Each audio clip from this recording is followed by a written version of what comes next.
Well, welcome to this evening's Gresham lecture. As you've perhaps already discovered, we have temporarily suspended in-person attendance at our lectures, and I'm giving my talk this evening to an empty room with a camera. We're going to live stream as many of our lectures as we can, so do check our website. Just to remind you, that's gresham.ac.uk for the latest information. That will explain exactly what our plans are. And of course, don't forget, as well as the live streamed lectures, we have a massive archive of lectures on all sorts of fascinating subjects which you can watch. Well, my lectures this year have rather accidentally turned out to be very topical, because I've been looking at what happens when normal patterns of life are disrupted by unexpected and uncontrollable events. But in particular, I've been looking at how the Stuart monarchy managed to carry on ruling, or perhaps better, attempting to rule, during the twists and turns of the complicated and sometimes bloody politics of the 17th century.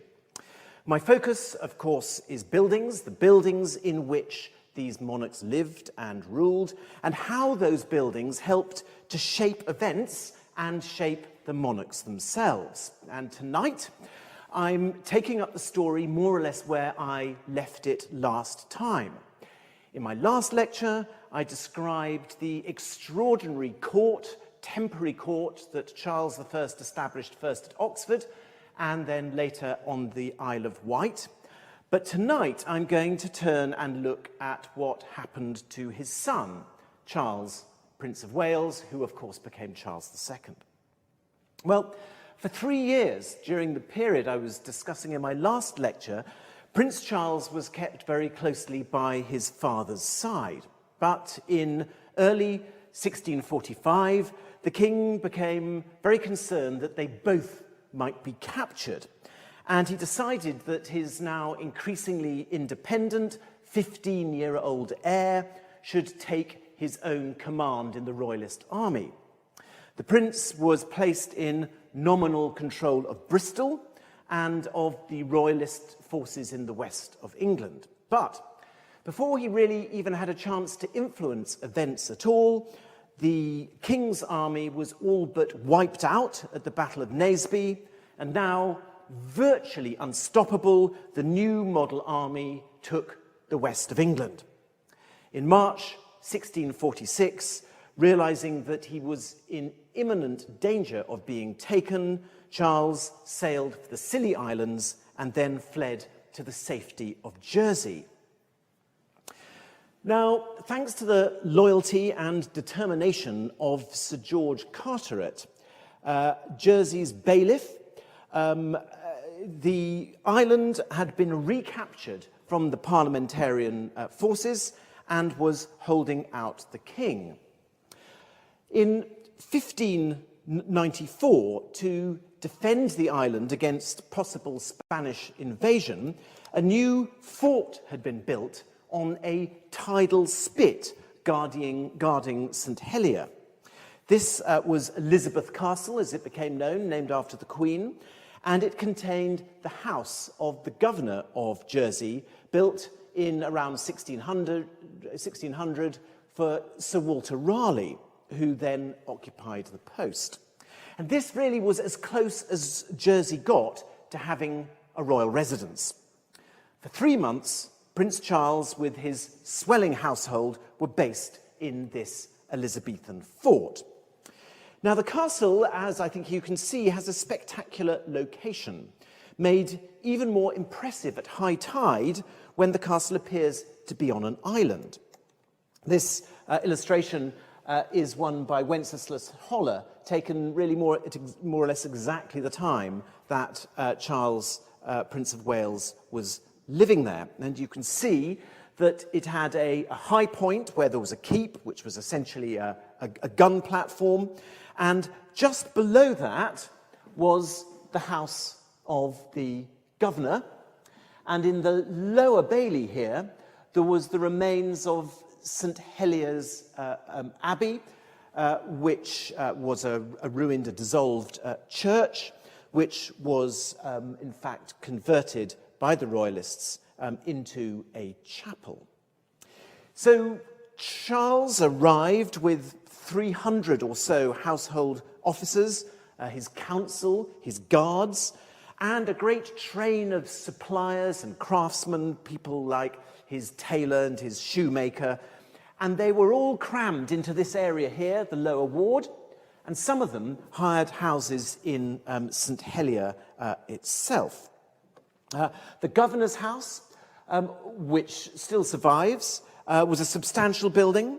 It had a cellar, 2 floors above, and here's my colleague, Dr. Rodwell's reconstruction of the building as it was in Charles's time. So on the ground floor, there was a great hall with a kitchen at one end and a parlour for receiving people. And this is, we think, where the guards, the royal guards, were stationed. And then there were stairs which led upstairs to a bedchamber and 2 antechambers, which were presumably used for audiences and other such activities. Charles had arrived in 3 ships, and one of them contained all the paraphernalia of majesty. And so he was able to hang the rooms in this building with tapestry and set it out with fine furniture. And while he was not enjoying yachting in the bay, which he was very keen on, he dined in public in his parlour on the ground floor here, eating off gold plate and holding receptions for the island gentry. The Priory Church was used for his Sunday services. They lined it with whitewashed planks of wood, which they then covered in tapestry to make it quite grand. There was a pulpit. There was a raised choir, which contained the royal pew. On occasions, the king processed to the parish church in St Helier to hold services which were grander and more public.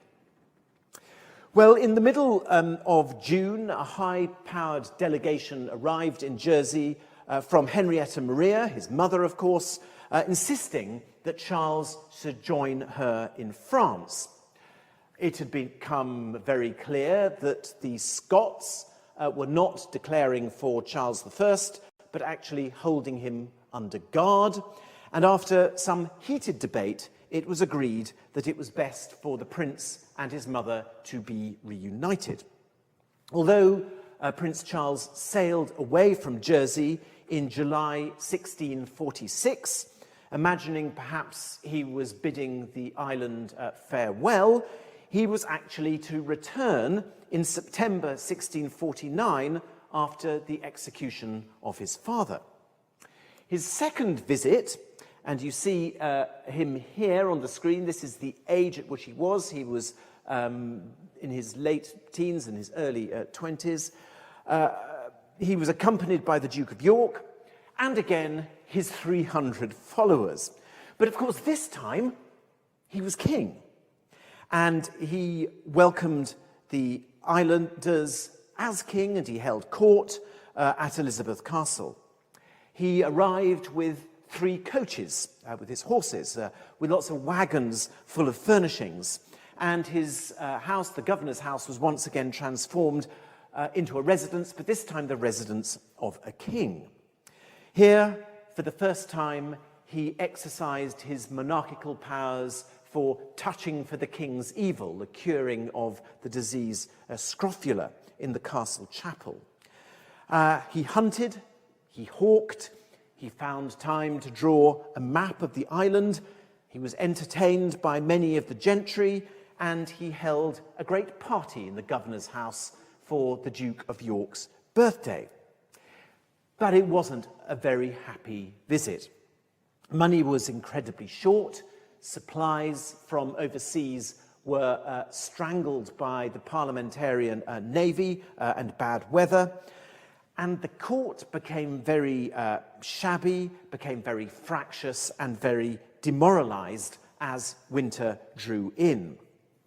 On the 30th of January, 1650, the court commemorated the execution of Charles I, the first anniversary in the parish church in St Helier, the church completely draped in black cloth.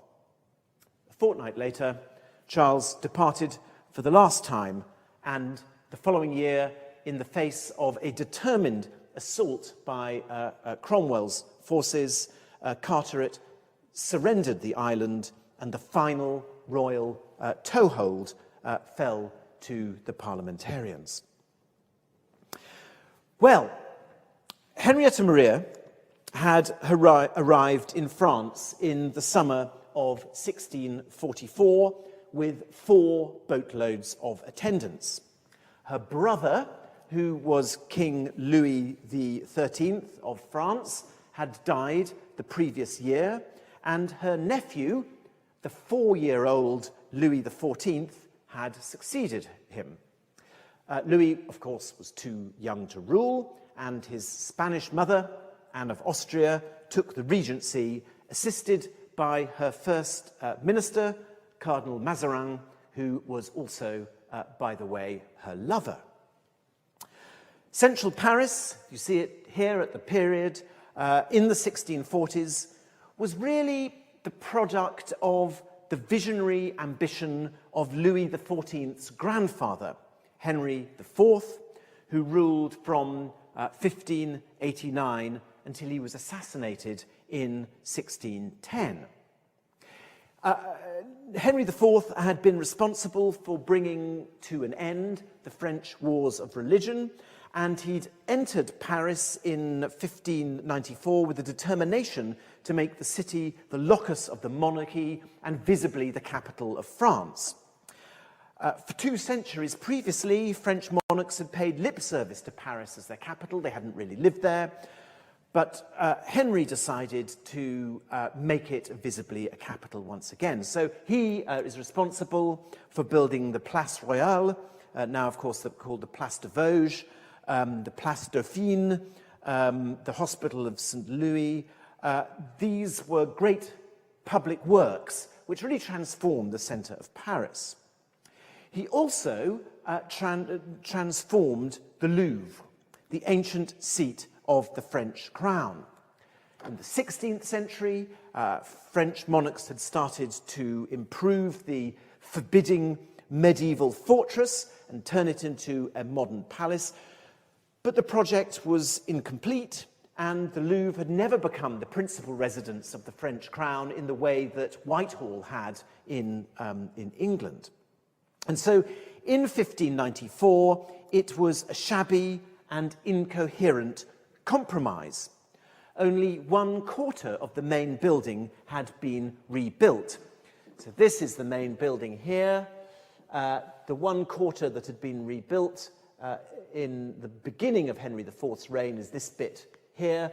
The rest of this around here was essentially a medieval palace.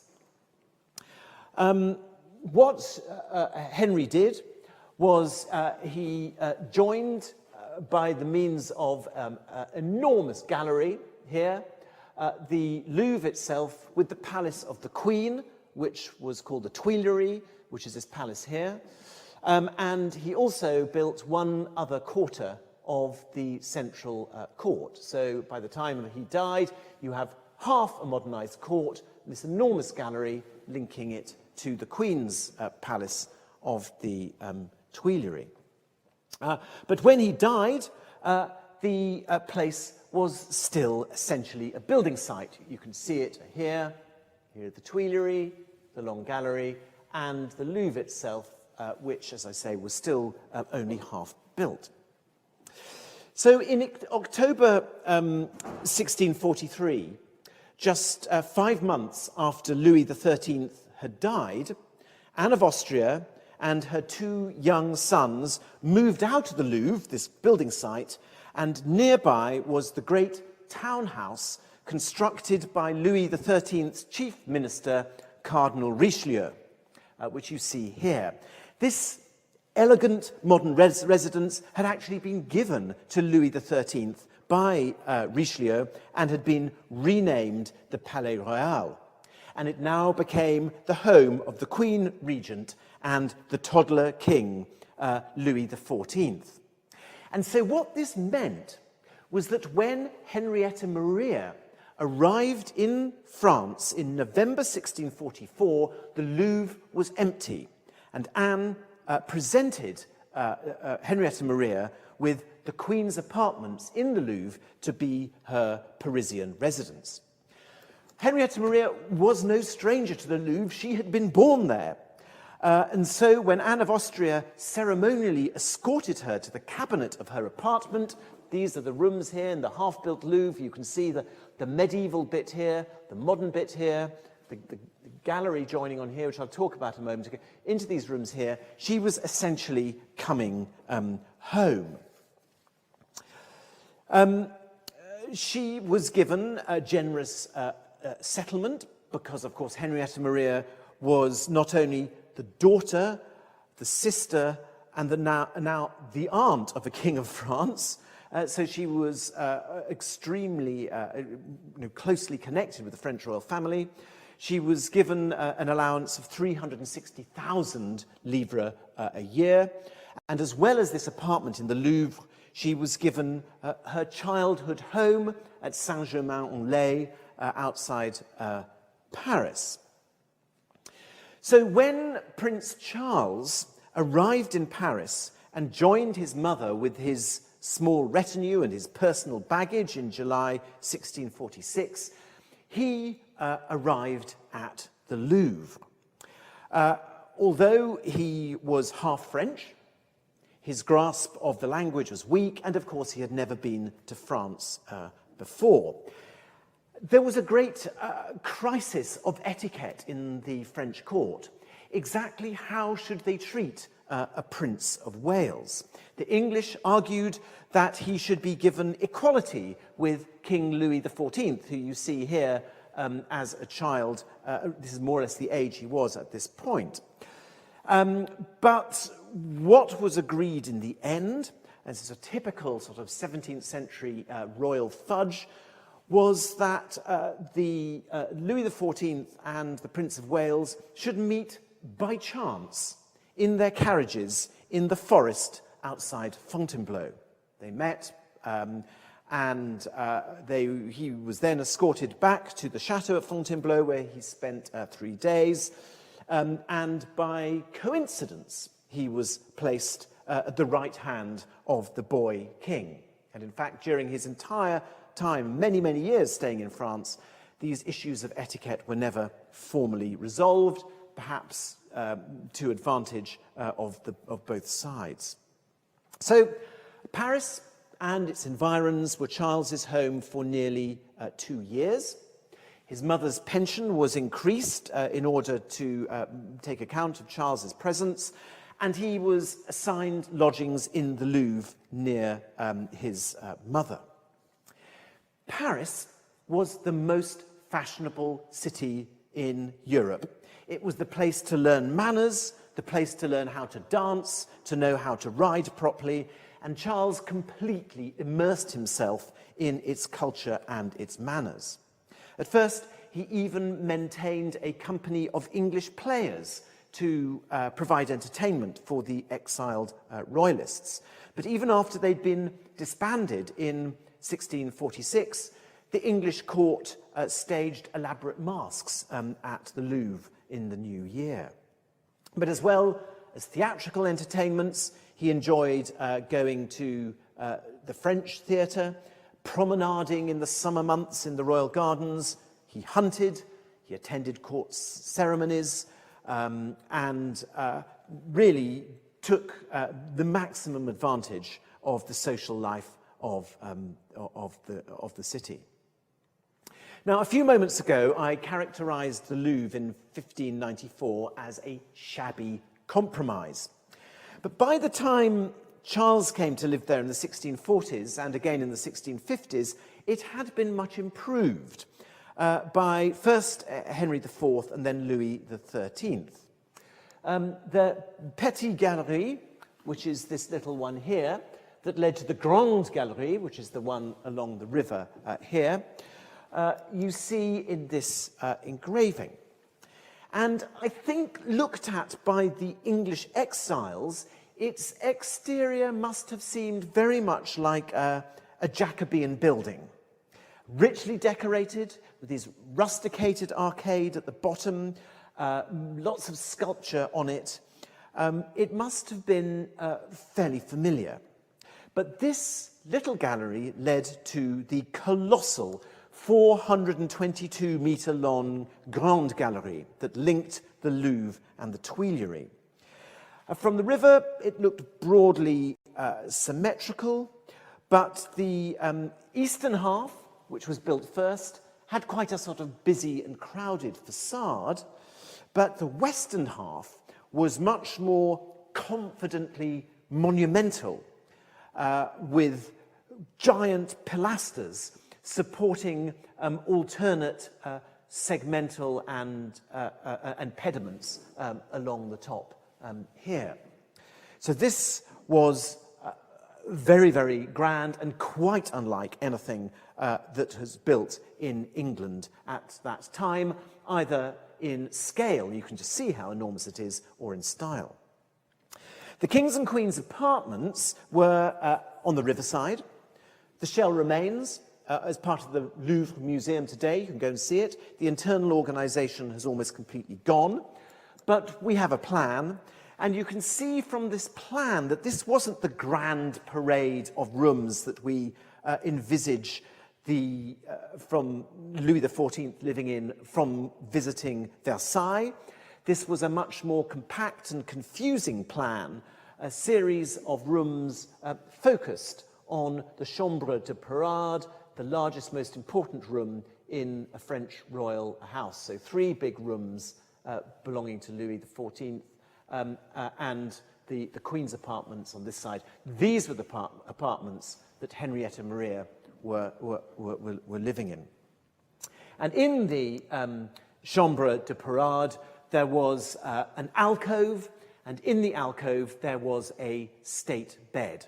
And in French royal etiquette, it was in front of this bed and this alcove which the audiences and the main court ceremonial happened. Now, Prince Charles left France for the United Provinces in mid-July 1648. Just to remind you, at this stage, the Low Countries were divided into 2. In the north, you had the Protestant Republic, the United Provinces, and in the south, you had the Catholic Spanish Netherlands, part of the Habsburg Empire. And it was to the northern Protestant Republic that Charles went in 1648. And there he joined his sister Mary, the Princess Royal, who had, of course, married William II, Prince of Orange. Here is their marriage portrait.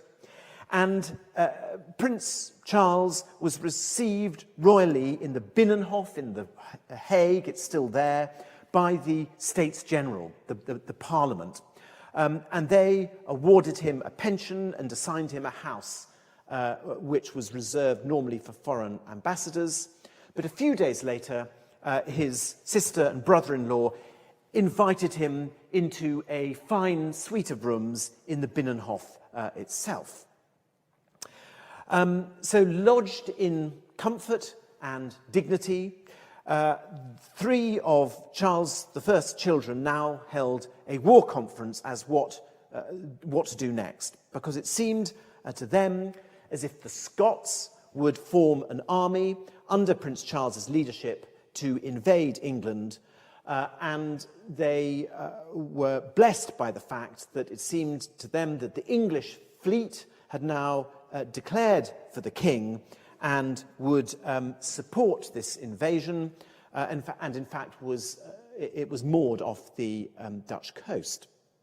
So the rest of the summer and the autumn were set in sorting out this invasion, but whilst all this was going on, the devastating news arrived in The Hague on February the 4th that the king had been beheaded and that the Prince of Wales was now Charles II. William and Mary immediately recognised him as sovereign. which was a gesture that recognised that he, as King of England and Scotland, outranked his hosts. He was given new apartments suitable to his sovereignty, and when he dined, he was now given his own table and waited on hand and foot. This is a remarkable painting showing Charles II in Bruges, actually, at the end of his exile, but you can see him here being treated as king, as he was in The Hague after his father's execution. Well, my lectures this year are about the interaction of the Stuart monarchs and the buildings in which they lived in extraordinary circumstances. And I am not going to cover the 15 months that Charles spent in Scotland, where he was hastily crowned King of Scots. I'm not going to cover his reckless dash into England that resulted in the rout of his ramshackle army by Oliver Cromwell at the Battle of Worcester, because throughout the whole of that time, he was essentially spending his time in military encampments. In Scotland, he did stay in some of his ancestral homes in the palaces at Dunfermline, Falkland and Stirling, but he had a very unhappy relationship with the Scots Lords and the Puritans. And when he arrived back in Paris, exhausted, defeated, humiliated, and penniless in October 1651, he said of Scotland that there was not a woman to talk to, and that the barbarism of men was such that they thought it a sin to play the violin. The Paris to which Charles returned in 1651 was a very different city to the one which he had left in 1648. Because just as events in England in 1648 were reaching their crisis with Charles I imprisoned by Parliament, so Paris was primed to explode in violent demonstrations against the arbitrary power of the French crown. The series of conflicts that ensued between court and country between 1648 and 1653, and known as the Fronde, had two effects on the exiled Stuart royal family. First of all, it gnawed away at Henrietta Maria's pension. Payments became irregular and then almost dried up. In fact, it was reported in November 1651 that Charles and Henrietta Maria were, and I quote, keeping a very spare house and having but one table, and that indifferently furnished. But secondly, it caused the French court to flee from Paris, bizarrely leaving Henrietta Maria as the sole representative of the French royal family in the Louvre. In fact, at one point, a furious Parisian mob besieged her in the Louvre, complaining that she was ruining France in the same way that she had already ruined England. Well, when Anne of Austria and Louis XIV returned to Paris at the end of the Fronde in October 1652, they moved back into the Louvre, which they regarded as a much safer place, after all it was a medieval fortress, than the Palais Royal. And the English exiles were turfed out of the Louvre and given the Palais Royal instead. The Palais Royal was, and I've shown you this picture before, I'll show you it again, it was destroyed by fire, tragically, in 1763. Tragically, because its builder, Cardinal Richelieu, was the greatest architectural patron of his age, and this Parisian mansion was the most spectacular residence in Paris. His architect was Jacques Le Mercier, who was forced to design this building piecemeal as Richelieu gradually bought up plots of neighbouring land in the densely packed streets close to the Louvre. In the end, the building sprawled over 8 courtyards, overlooked a huge garden, which you can see at the back here, and contained a 3,000-seat theatre in this wing at the front. It was perhaps always intended by Richelieu to be a royal residence, because in 1636 he presented it to Louis XIII, and when Louis XIII took it over, it already contained 2 suites of royal lodgings, as if for a monarch and a consort. Here is a plan of it, drawn in the 18th century after later alterations. And we know that Henrietta Maria took this magnificent suite here, which was known as the Summer Apartments, had some very big, grand external rooms, and then some private rooms out here overlooking the garden. They were immensely richly decorated. Here is a chimney piece from one of these rooms. We don't know for certain where Charles II was, but it is 99% certain that he was a king after all, the king's apartments on this side. And the king's apartments were essentially T-shaped.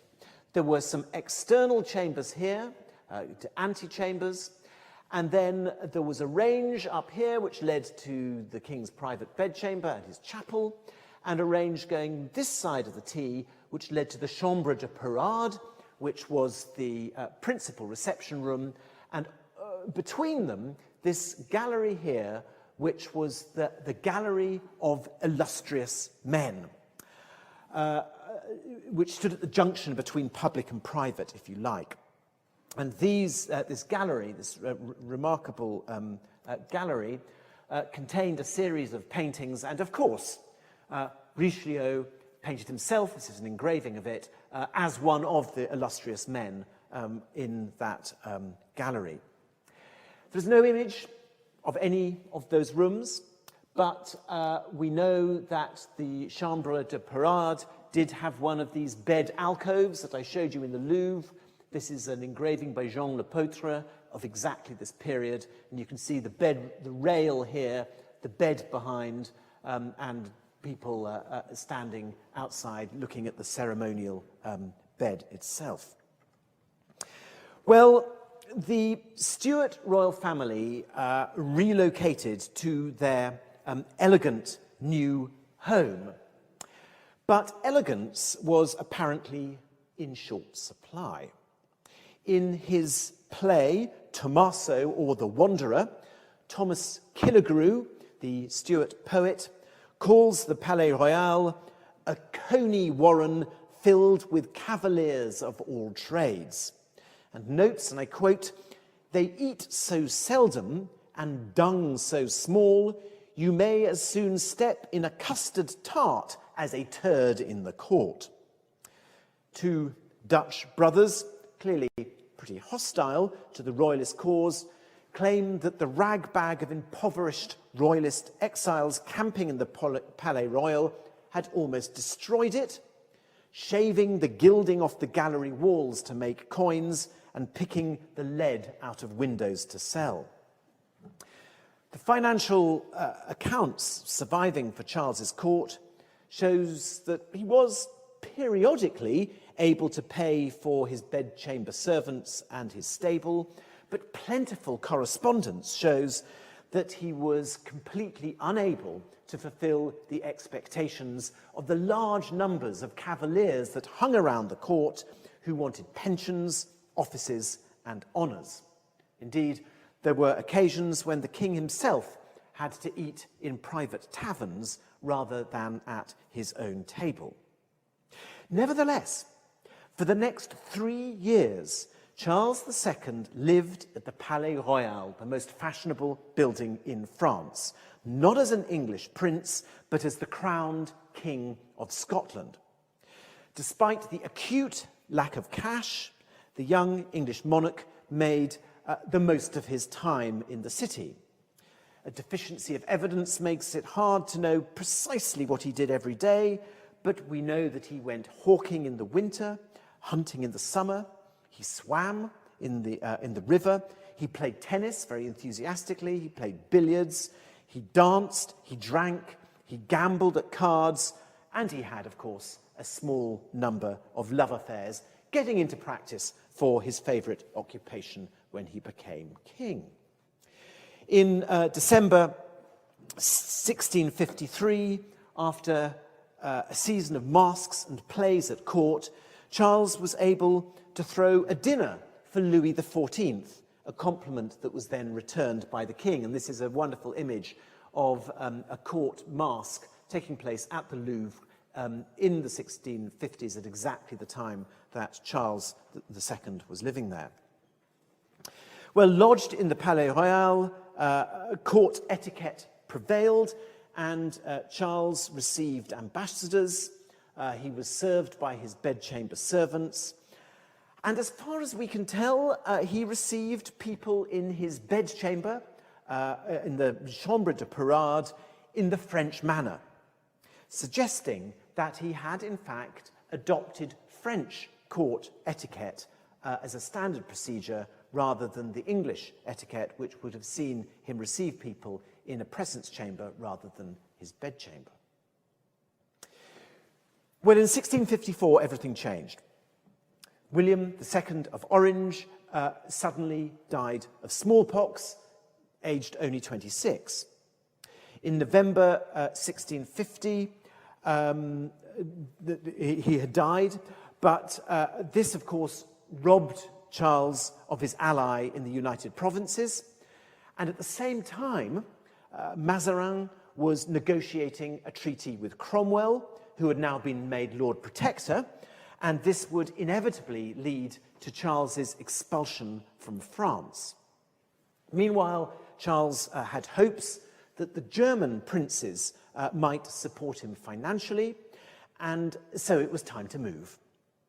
Mazarin, very keen to get the exiled court off French soil, even provided a cash grant to allow Charles and his baggage train to leave Paris in suitable splendour. Via Aachen in Germany, where in the cathedral Charles admired the bones of Charlemagne, Charles arrived at Cologne in August 1654. To his surprise, he received a warm civic welcome. He rented a large mansion, and you see Cologne here on the screen as it looked in 1613. And this city was to be his home for the next 18 months. During the Second World War, 3/4 of Cologne was destroyed by bombing, and there is no longer any trace of where King Charles lived. But his residence in the city, I think, wasn't important for its architecture, because whilst Charles's stay at the court of France was to exercise a huge influence on his taste, his experiences in Cologne were of a different kind. Not required to maintain rank at a competitive court, as he was forced to do in Paris, he was able, more or less, to live within his means. Although money was chronically short, his outgoings were reduced, and the cash that arrived in fits and spurts enabled him to live the life of a distinguished aristocrat. He spent his time perfecting his French and Italian, also perfecting various courtly dances that he was very keen on. He hunted.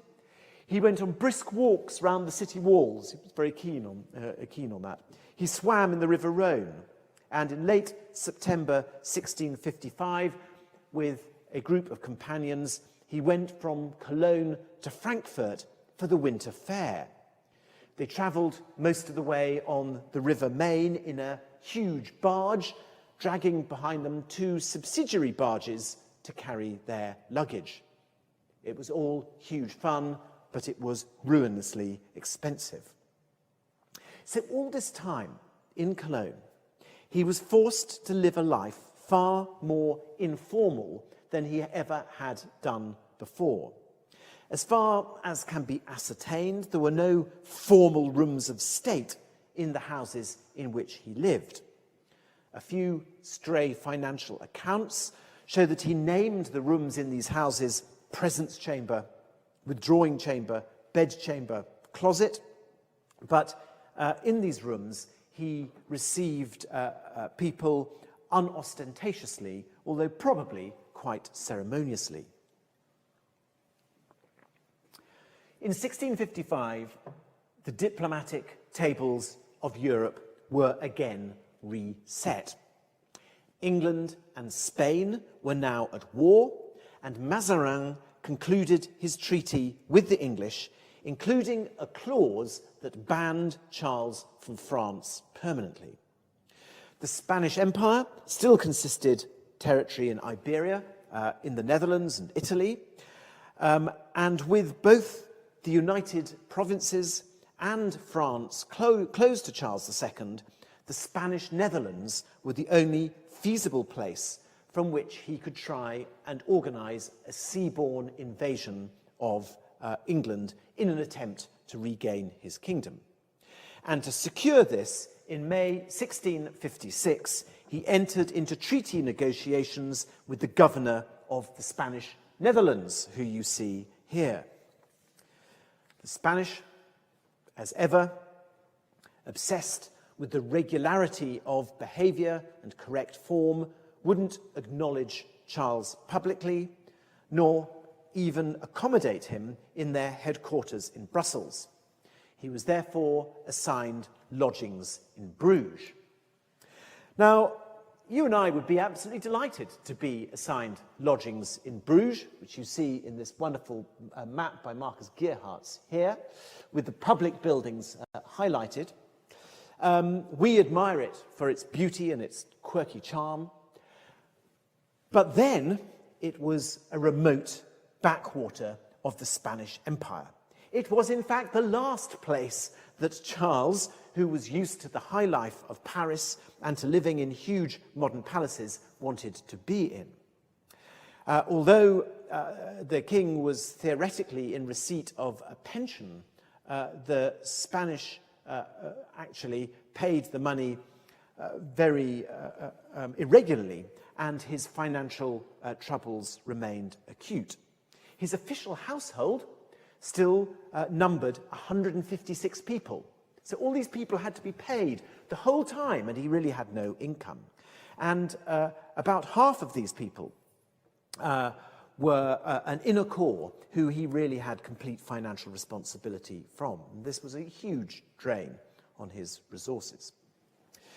When Charles II arrived in Bruges in April 1656, the Marquis of Ormond complained to Secretary Nicholas, and I quote, that the king is in no sort provided of a house.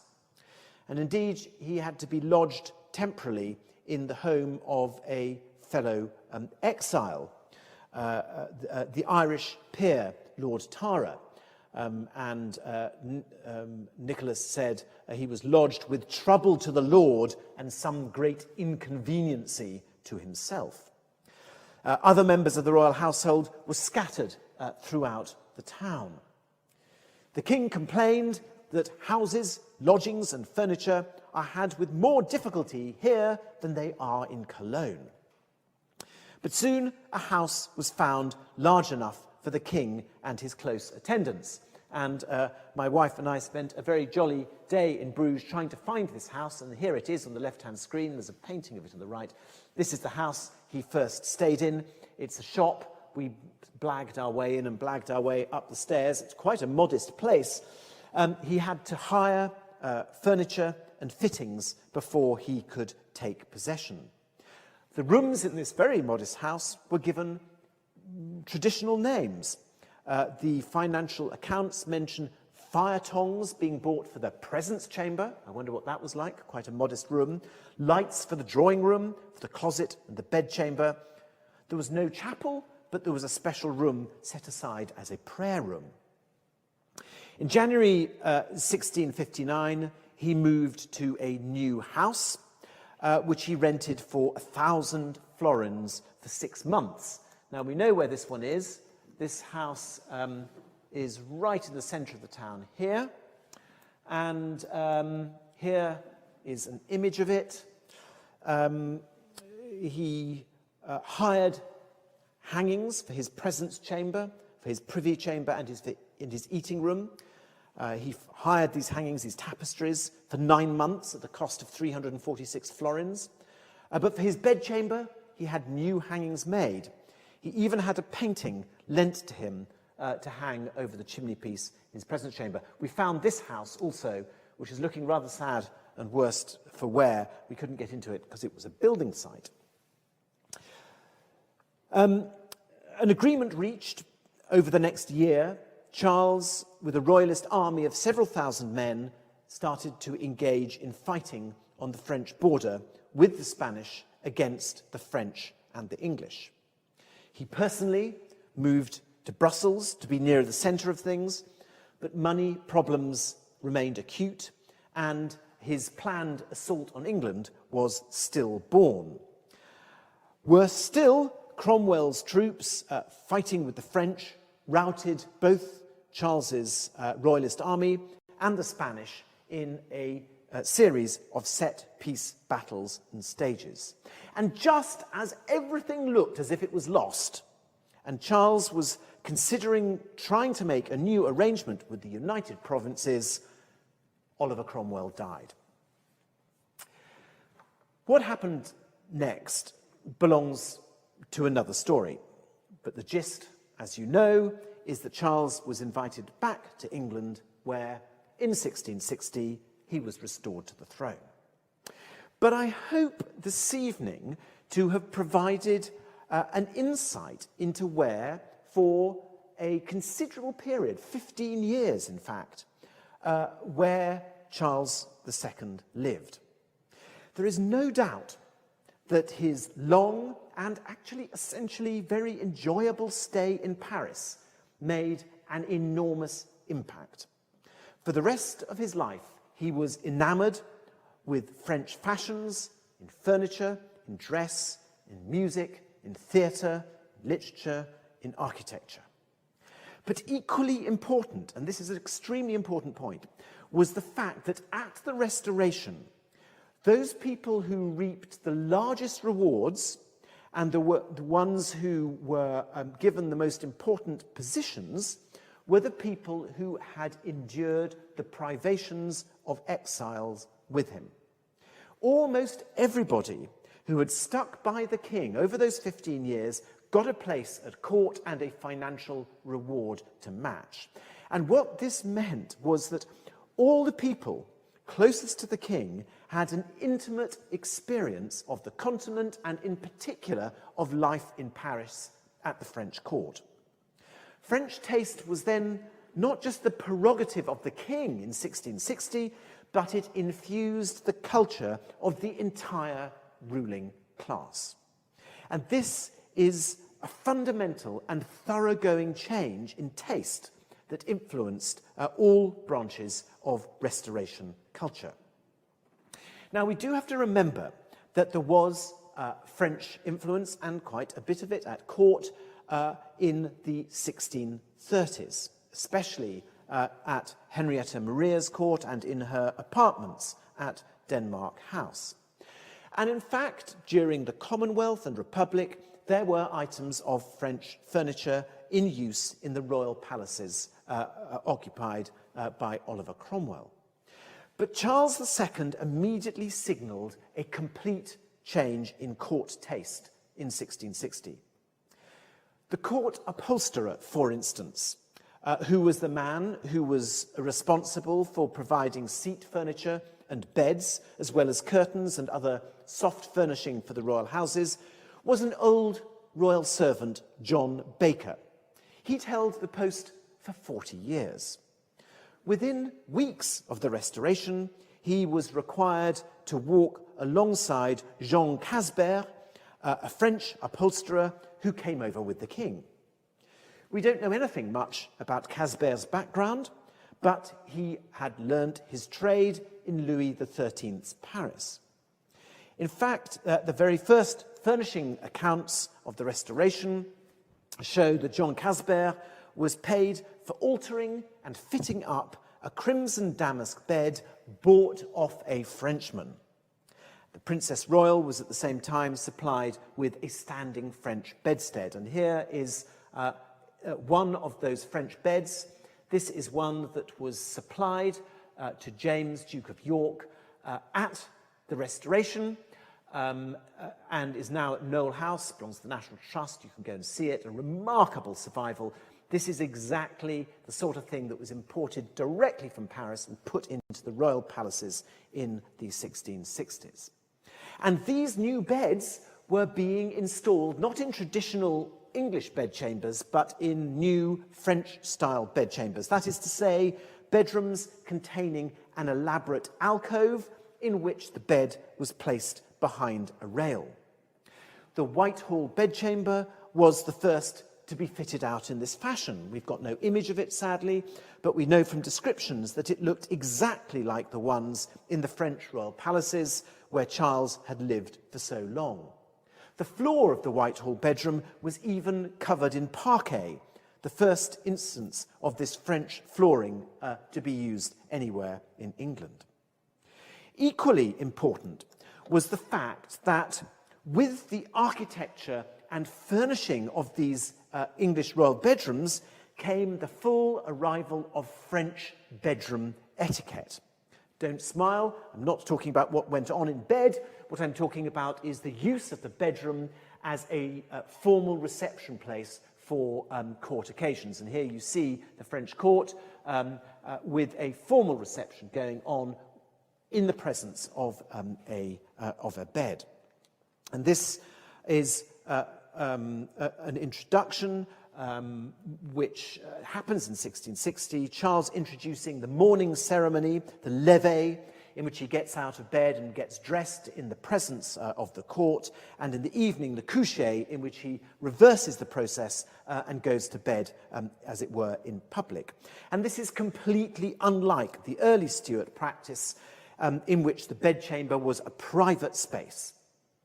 Charles II made it like a chambre de parade, the principal audience chamber that he had used in France.